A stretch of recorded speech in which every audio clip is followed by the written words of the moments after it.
नमस्कार दोस्तों, I hope कि आप अच्छे होंगे और स्वस्थ होंगे। तो यूपी ट्रिपल एससी पेट ऑनलाइन फॉर्म 2025 आ चुका है। तो उसकी क्वालिफिकेशन क्या है, सिलेबस पैटर्न क्या रहने वाला है और एज रिलैक्सेशन कितने मिलेंगे, तो इन सब के बारे में डिटेल से जानेंगे। तो आइए वीडियो को स्टार्ट करते हैं। जैसे कि यहाँ पे यूपी ट्रिपल एससी पेट 2025 ऑनलाइन फॉर्म, तो ये 2025 का फॉर्म है, आ चुका है। यूपी ट्रिपल एससी का मतलब होता है उत्तर प्रदेश अधीनस्थ सेवा चयन आयोग लखनऊ द्वारा क्या है ये फॉर्म निकाला गया। तो इसके बाद यहाँ पे डेट की बात कर लेते हैं, स्टार्टिंग डेट की बात कर लेते हैं।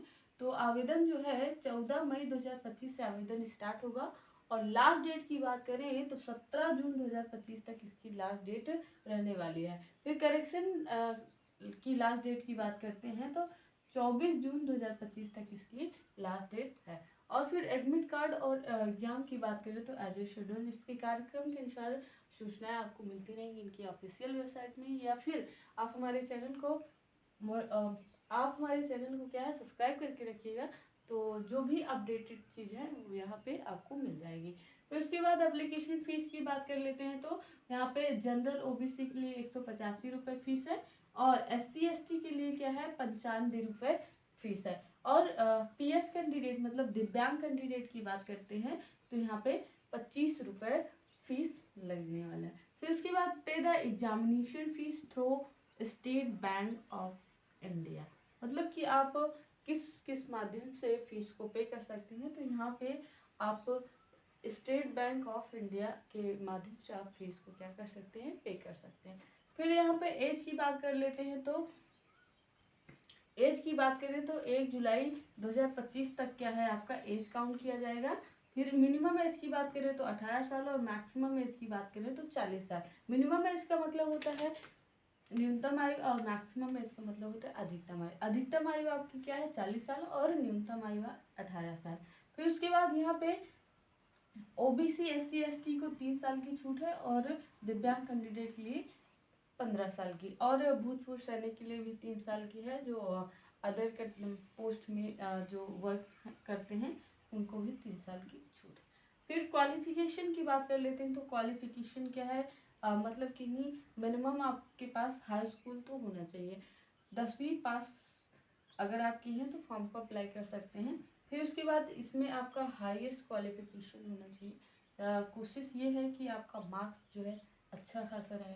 फिर उसके बाद यहाँ पे डॉक्यूमेंट्स की बात कर लेते हैं। तो डॉक्यूमेंट्स में क्या है यहाँ पे सबसे पहले कि फ़ोटो जो है अपडेटेड मतलब कि नहीं नया होना चाहिए, पुराना नहीं होना चाहिए, 3 महीने से पुराना नहीं होना चाहिए, क्योंकि 3 या नहीं 6 अंडर 6 मंथ मतलब कि नहीं 6 महीने के अंदर का ही होना चाहिए, उससे पुराना फ़ोटो नहीं होना चाहिए। तो इसके बाद सिग्नेचर और फिर डोमिसाइल, इनकम और पास। डोमिसाइल का मतलब होता है निवास प्रमाण पत्र, डोमिसाइल सर्टिफिकेट निवास प्रमाण पत्र, और इनकम सर्टिफिकेट आय प्रमाण पत्र, और कास्ट सर्टिफिकेट जाति प्रमाण पत्र। ये सारी चीज़ें होनी चाहिए। और आपका 10वीं का मार्कशीट ये इम्पॉर्टेंट होता है। और आधार कार्ड, आधार कार्ड क्या होता है, ये तो कंपलसरी होता है। और 10वीं का मार्कशीट इसलिए इम्पॉर्टेंट होता है क्योंकि यहाँ पे आपका नेम, डेट ऑफ बर्थ सब कुछ यहीं से फिलअप किया जाता है। और फिर आपका जो है ईमेल आईडी और फ़ोन नंबर, ये सब चीज़ें इम्पॉर्टेंट होती हैं। और वही ईमेल आईडी और फ़ोन नंबर लगाइए जो करंट में आप चला रहे हैं। तो इसके बाद सिलेबस की बात कर लेते हैं। तो सिलेबस में क्या है, जैसे कि यहाँ पे टोटल जो है आपका 100 प्रश्न रहेंगे, 100 प्रश्न और 100 नंबर का, मतलब एक प्रश्न 1 नंबर का। और यहाँ पे टाइम की बात कर लेते हैं।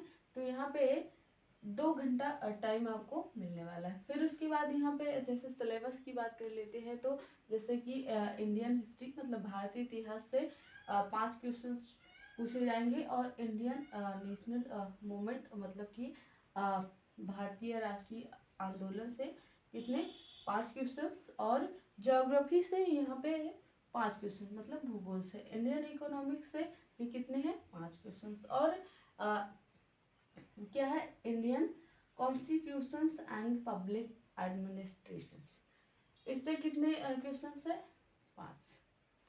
और जीएस मतलब यहाँ पे जनरल साइंस सामान्य विज्ञान से कितने क्वेश्चन पूछे जाएंगे, तो 5 क्वेश्चन। एलिमेंट्री अर्थमेटिक मतलब कि गणित से, मैथ से जो है मैथ से प्रारंभिक मैथ यहाँ पे है, तो प्रारंभिक मैथ से कितने क्वेश्चन? 5 क्वेश्चन। और जनरल हिंदी से कितने क्वेश्चन? 5 क्वेश्चन। जनरल इंग्लिश से कितने क्वेश्चन? 5 क्वेश्चन। और लॉजिक एंड रीजनिंग, इसका मतलब है तर्क एंड वितर्क शक्ति, इससे क्वेश्चन कितने पूछे जाएंगे? 5 क्वेश्चन। और करंट अफेयर का मतलब होता है सांख्यिकी, हिंदी में इसको बोलते हैं। इसके कितने क्वेश्चन? 10 प्रश्न यहाँ से पूछे जाएंगे। और जनरल अवेयरनेस से कितने क्वेश्चन पूछे जाएंगे? तो 10 क्वेश्चन। और अपठित हिंदी गद्यांश से 10 क्वेश्चन। और ग्राफ की व्याख्या 10 क्वेश्चन। और तालिका की व्याख्या से रिलेटेड 10 क्वेश्चन पूछे जाएंगे। और ये जो सिलेबस है वो NCERT बेसिस रहेगा। और जो 1 से लेकर 9 तक क्लासेस का जो हाईएस्ट क्वेश्चन रहेगा उसी से क्वेश्चन पूछे जाएंगे। तो आई होप कि वीडियो अच्छा लगा। अगर वीडियो अच्छा लगा तो वीडियो को लाइक और चैनल को सब्सक्राइब करिएगा। ऐसी ही जानकारी के साथ मिलते हैं नए वीडियो में, तब तक के लिए जय हिंद जय भारत।